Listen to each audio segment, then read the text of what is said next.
ಈಗ ಸಿಂಹರಾಶಿ ಬಗ್ಗೆ ತಿಳಿಸ್ಕೊಡೋದಾದರೆ, ಸಿಂಹರಾಶಿಗೆ 8ನೇ ಮನೆಯ ಶನಿ, ಇದು ಅಷ್ಟಮ ಸ್ಥಾನ ಶನಿ ಅಥವಾ ಮೃತ್ಯುಸ್ಥಾನ ಅಂತ ಹೇಳ್ತಕ್ಕಂಥದ್ದು.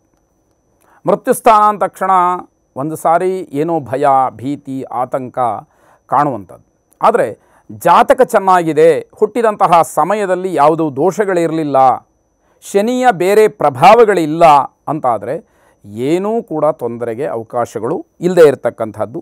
ಆದರೆ ಆರೋಗ್ಯದ ಬಗ್ಗೆ ಹೆಚ್ಚು ಗಮನವನ್ನು ಕೊಡಬೇಕಾಗತ್ತೆ. ಆರೋಗ್ಯ ನೀವು ಅಂದುಕೊಂಡಂತಹ ಒಳ್ಳೆಯ ಸಮಯ ಅಂತ ಏನಿರುತ್ತೆ ಆಗ ನಿಮಗೆ ಕೈ ಕೊಡುತ್ತೆ, ಅದನ್ನು ಗಮನಿಸಬೇಕಾದಂಥದ್ದು. ಯಾರನ್ನೂ ಕೂಡ ಅತಿಯಾಗಿ ನಂಬಬೇಡಿ. ಎಷ್ಟು ನಂಬಕ್ಕೆ ಸಾಧ್ಯನೋ, ಎಷ್ಟು ಅಗತ್ಯ ಇದೆಯೋ ಅಷ್ಟು ಮಾತ್ರ ನಂಬತಕ್ಕಂಥದ್ದು. ದೂರದೂರಿಗೆ ಪ್ರಯಾಣವಾಗಲಿ, ಮೋಜು ಮಸ್ತಿಗೋಸ್ಕರವಾಗಿ ಪ್ರವಾಸಗಳಾಗಲಿ ಖಂಡಿತ ಬೇಡ ಅಂತಕ್ಕಂಥದ್ದು.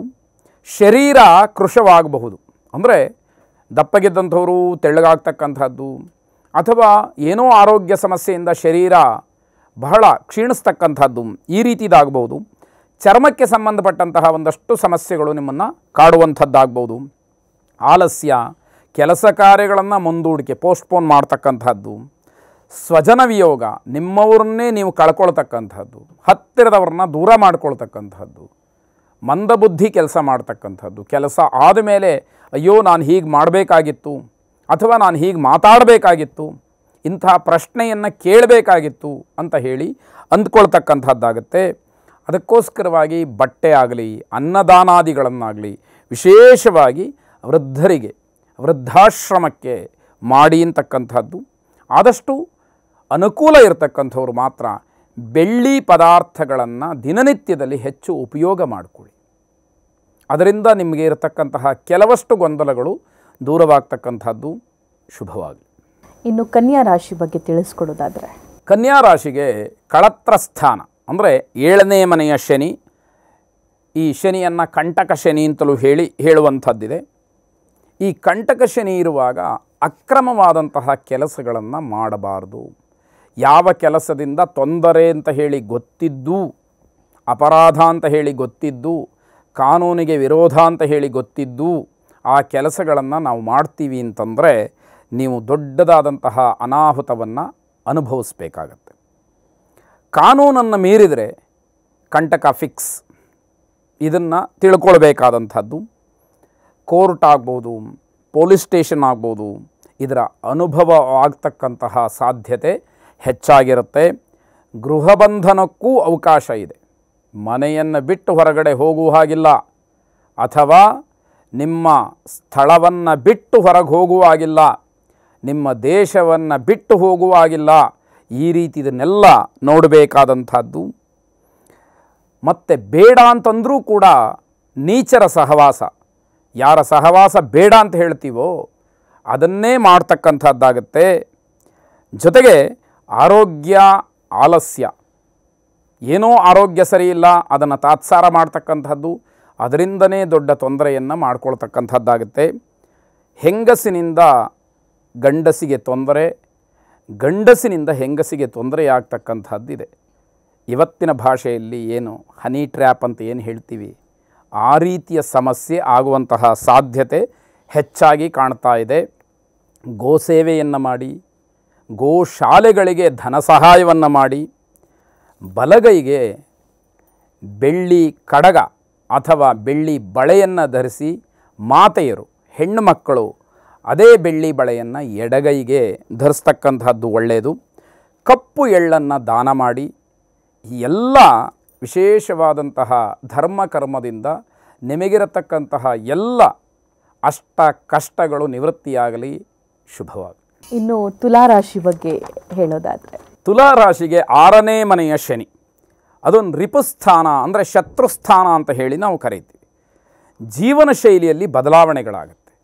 ಇಲ್ಲಿಯವರೆಗೆ ಏನೋ ಒಂದು ರೀತಿಯ ಜೀವನ ಶೈಲಿ ಇದ್ದರೆ ಅದನ್ನು ಸ್ವಲ್ಪ ಬದಲಾವಣೆ ಮಾಡಿಕೊಳ್ಬೇಕು, ಇನ್ನಷ್ಟು ಮತ್ತಷ್ಟು ಅನುಕೂಲತೆಗಳನ್ನು ಪಡ್ಕೊಳ್ಬೇಕು, ನಾನು ಸಮಾಜದಲ್ಲಿ ಬದಲಾಗಬೇಕು ಅನ್ನುವಂತಹ ಭಾವನೆಗಳು ಬರುವಂಥದ್ದು. ಆರೋಗ್ಯದಲ್ಲಿ ಸುಧಾರಣೆಯಾಗುತ್ತೆ. ಈ ಹಿಂದೆ ಏನೋ ಅನಾರೋಗ್ಯ ಸಮಸ್ಯೆಗಳಿದ್ದರೆ, ಅಥವಾ ನಿರಂತರವಾದಂತಹ ರಕ್ತದ ಒತ್ತಡವೋ ಅಥವಾ ಸಕ್ಕರೆ ಕಾಯಿಲೆಯೋ ಇತ್ಯಾದಿಗಳನ್ನು ಅನುಭವಿಸ್ತಾ ಬಂದಿದ್ದರೆ ಅದರಲ್ಲೆಲ್ಲ ಸ್ವಲ್ಪ ಮಟ್ಟಿಗೆ ಸುಧಾರಣೆ, ಅಂದರೆ ಪೂರ್ತಿ ಗುಣಮುಖವಾಗುತ್ತೆ ಅಂತಲ್ಲ, ಏನೋ ಸಮಾಧಾನ ಸಿಕ್ಕುವಷ್ಟು ಆಗಬಹುದು. ನೇರವಾದಂತಹ ನುಡಿ, ಸ್ಟ್ರೈಟ್ ಫಾರ್ವರ್ಡ್ ಅಂತ ಏನು ಹೇಳ್ತೀವಿ, ಆ ರೀತಿಯಲ್ಲಿ ಮಾತುಗಳನ್ನಾಡಿ ಜಗಳಕ್ಕೆ ಕಾರಣವಾಗುತ್ತೆ. ಅದನ್ನು ನೀವು ಆದಷ್ಟು ನಿಮ್ಮ ಹತೋಟಿಯಲ್ಲಿ ಇಟ್ಟುಕೊಳ್ಬೇಕು. ಆಗ ಮಾತ್ರ ಸಮಾಜದಲ್ಲಿ ನಿಮ್ಮ ಗೌರವ ಇನ್ನಷ್ಟು ಹೆಚ್ಚಾಗ್ತಕ್ಕಂಥದ್ದು. ಅಂದುಕೊಂಡದ್ದನ್ನು ಸಾಧಿಸಲೇಬೇಕು ಅನ್ನುವಂತಹ ಹಠಕ್ಕೆ ಬೀಳ್ತೀರಿ, ಅದು ಒಳ್ಳೆಯದೇ. ಆದರೆ ಪರಿಸ್ಥಿತಿಗೆ ಅನುಗುಣವಾಗಿ ನಡ್ಕೊಳ್ಬೇಕು ಅನ್ನುವಂಥದ್ದು ಇಲ್ಲಿಯ ಕಿವಿ ಮಾತಾಗಿರುತ್ತೆ. ಒಂದೇ ರಾಶಿಯವರು ಶತ್ರುಗಳಾಗಿದ್ದರೆ, ತುಲಾರಾಶಿಯವರಿಗೆ ತುಲಾರಾಶಿಯವರೇ ಶತ್ರುಗಳಾಗಿದ್ದರೆ ಇಬ್ಬರೂ ಕೂಡ ಸೋಲೋದಿಲ್ಲ. ಯಾರು ಸೋಲ್ಬೇಕಲ್ಲಿ? ಯಾರೂ ಕೂಡ ಸೋಲದೇ ಇರತಕ್ಕಂಥದ್ದು. ಕಲ್ತ್ಕೊಳ್ಬೇಕು, ಮಾಹಿತಿ ಸಂಗ್ರಹ ಮಾಡಬೇಕು, ವಿಚಾರವನ್ನು ತಿಳ್ಕೊಳ್ಬೇಕು ಅಂತಕ್ಕಂತಹ ಹಂಬಲ ಇರತಕ್ಕಂಥವ್ರಿಗೆ, ಹೋರಾಟ ಮಾಡಬೇಕು ಅನ್ನುವಂತಹ ಹಂಬಲ ಇರತಕ್ಕಂಥವ್ರಿಗೆ ಹಸಿವು ಹೆಚ್ಚಾಗ್ತಕ್ಕಂಥದ್ದು. ಇನ್ನಷ್ಟು ಮತ್ತಷ್ಟು ಆ ಕೆಲಸವನ್ನು ಮಾಡಬೇಕು ಅನ್ನುವಂಥದ್ದಾಗತ್ತೆ. ವಿಶೇಷವಾಗಿ ಅನ್ನದಾನವನ್ನು ಮಾಡಿ, ಬಿಳಿ ಬಟ್ಟೆಯನ್ನು ದಾನ ಮಾಡಿ. ಇಲ್ಲಿಯ ಬಣ್ಣಕ್ಕೆ ವೈಶಿಷ್ಟ್ಯ ಇರತಕ್ಕಂಥದ್ದು ಗಮನಿಸಿ. ಬಿಳಿ ಬಟ್ಟೆಯನ್ನು ದಾನ ಮಾಡಿ, ಹಾಲನ್ನು ದಾನ ಮಾಡಿ. ಅದರಲ್ಲೂ ವಿಶೇಷವಾಗಿ ಶಾಲಾ ಮಕ್ಕಳುಗಳಿಗೆ, ಹಾಸ್ಟೆಲ್ನಲ್ಲಿರ್ತಕ್ಕಂತಹ ಮಕ್ಕಳುಗಳಿಗೆ, ಆ ಪೌಷ್ಟಿಕಾಂಶದ ಕೊರತೆ ಇರತಕ್ಕಂತಹ ಮಕ್ಕಳಿಗೆ ಹಾಲನ್ನು ದಾನ ಮಾಡಿದರೆ ಅವರ ಶರೀರದಲ್ಲಿ ಕಾಂತಿ ಉಂಟಾಗುವ ಹಾಗೆ ನಿಮ್ಮ ಜೀವನದಲ್ಲೂ ಕೂಡ ಅದರ ಪ್ರಭಾವ, ಉತ್ತಮವಾದಂತಹ ಫಲ ನಿಮಗೆ ಸಿಗ್ತಕ್ಕಂಥದ್ದು. ಹಣ್ಣುಗಳನ್ನು ದಾನ ಮಾಡಿ, ಆಹಾರವನ್ನು ಕೊಡಿಸಿ, ಇವೆಲ್ಲವನ್ನು ಮಾಡೋದರಿಂದ ಶುಭವಾಗಲಿ. ವೃಶ್ಚಿಕ ರಾಶಿ. ವೃಶ್ಚಿಕ ರಾಶಿಯವರಿಗೆ 5ನೇ ಮನೆಯ ಶನಿ. ಇದನ್ನು ಸುತಸ್ಥಾನ, ಪೂರ್ವಪುಣ್ಯಸ್ಥಾನ ಅಂತ ಹೇಳಿ ಕರೆಯುವಂಥದ್ದು. ಪಂಚಮ ಶನಿಯ ವಿಚಾರವಾಗಿ ಆಗಲೇ ವಿವರವನ್ನು ಹೇಳಿದ್ದಾಗಿದೆ. ಮಕ್ಕಳಿಗೆ ಅನುಕೂಲವಾಗ್ತಕ್ಕಂತಹ ಒಂದು ಸಮಯ, ಮಕ್ಕಳಿಂದ ಅನುಕೂಲವಾಗ್ತಕ್ಕಂತಹ ಸಮಯ. ಇದರ ಜೊತೆಯಲ್ಲಿ ಪಂಚಮ ಶನಿ ಇರುವುದರಿಂದ ಮಕ್ಕಳಿಂದಲೇ ತೊಂದರೆಯಾಗ್ತಕ್ಕಂಥದ್ದು, ಮಕ್ಕಳಿಗೆ ತೊಂದರೆಯಾಗ್ತಕ್ಕಂತಹ ಸಂದರ್ಭಗಳೂ ಕೂಡ ಬರಬಹುದು. ಅದಕ್ಕೆ ಅಚ್ಚರಿ ಪಡಬೇಕಾದಂಥದ್ದು ಇಲ್ಲ. ಹೊಸ ಕೆಲಸಗಳಿಗೆ ಅವಕಾಶ ಇದೆ. ಹಿಂದೆ ಯಾವತ್ತೋ ಪ್ಲಾನ್ ಮಾಡಿಕೊಂಡಂತಹ ಕೆಲಸಗಳು ಈ ಸಂದರ್ಭದಲ್ಲಿ ಕಾರ್ಯರೂಪಕ್ಕೆ ಬರುವಂತಹ ಸಾಧ್ಯತೆಗಳು ಹೆಚ್ಚಾಗಿ ಕಾಣುತ್ತೆ. ಷೇರು ವ್ಯವಹಾರ ಖಂಡಿತವಾಗಿ ಬೇಡವೇ ಬೇಡ ಅಂತಕ್ಕಂಥದ್ದು, ಅದರಿಂದ ತೊಂದರೆಯಾಗುತ್ತೆ. ಎಚ್ಚರಿಕೆಯನ್ನೂ ಮೀರಿ ನೀವು ಮುಂದುವರಿತೀರಿ ಅಂತಾದರೆ ತೀರ್ಮಾನ ನಿಮ್ಮದಾಗಿರುತ್ತೆ. ಪಂಚಮ ಶನಿ ಮಕ್ಕಳಿಂದ ಹೆಚ್ಚು ತೊಂದರೆಗೆ ಅವಕಾಶವನ್ನು ಮಾಡಿಕೊಡುತ್ತೆ ಅಂತಕ್ಕಂಥದ್ದು. ಸಂತಾನದ ವಿಚಾರ ಬಂದರೆ ಹಿರಿಯರು ಮಾಡಿದಂತಹ ಪುಣ್ಯಾಂಶದಿಂದ ನಿಮಗೆ ಒಳಿತಾಗಬಹುದು. ಹಾಗಂತ ನೀವು ಮಾಡಿದಂತಹ ಯಾವುದೇ ಒಳ್ಳೆಯ ಕೆಲಸಗಳು ಈ ಕ್ಷಣದಲ್ಲಿ ನಿಮಗೆ ಫಲವನ್ನು ಕೊಡಲಾರದು ಅಂತಕ್ಕಂಥದ್ದು. ಗರ್ಭಿಣಿ ಸ್ತ್ರೀಯರಿಗೆ ಸಮಸ್ಯೆ ಇದೆ, ಸ್ವಲ್ಪ ಎಚ್ಚರಿಕೆಯನ್ನು ವಹಿಸಬೇಕಾದಂಥದ್ದು. ಮನಸ್ಸಿನಲ್ಲಿ ಕಪಟತನ ಹುಟ್ಟುತ್ತೆ.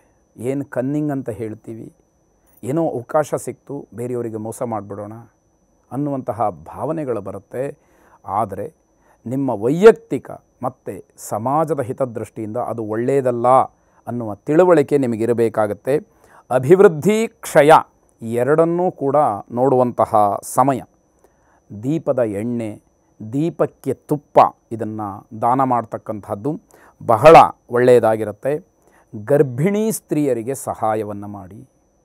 ಇದರ ಅರ್ಥ ಅವರಿಗೆ ಪ್ರಿಯವಾಗ್ತಕ್ಕಂತಹ ಯಾವುದೋ ಆಹಾರ ಪದಾರ್ಥವನ್ನು ಅಥವಾ ಔಷಧೋಪಚಾರಗಳಿಗೆ ಬೇಕಾದಂತಹ ಹಣವನ್ನು ಅಥವಾ ಅವರಿಗೆ ಇನ್ಯಾವುದೋ ರೀತಿಯಲ್ಲಿ ಸಹಾಯವನ್ನು ಮಾಡಿ ಪುಣ್ಯ ಸಂಚಯವನ್ನು ಮಾಡಿಕೊಳ್ಳಿ. ಶುಭವಾಗಲಿ.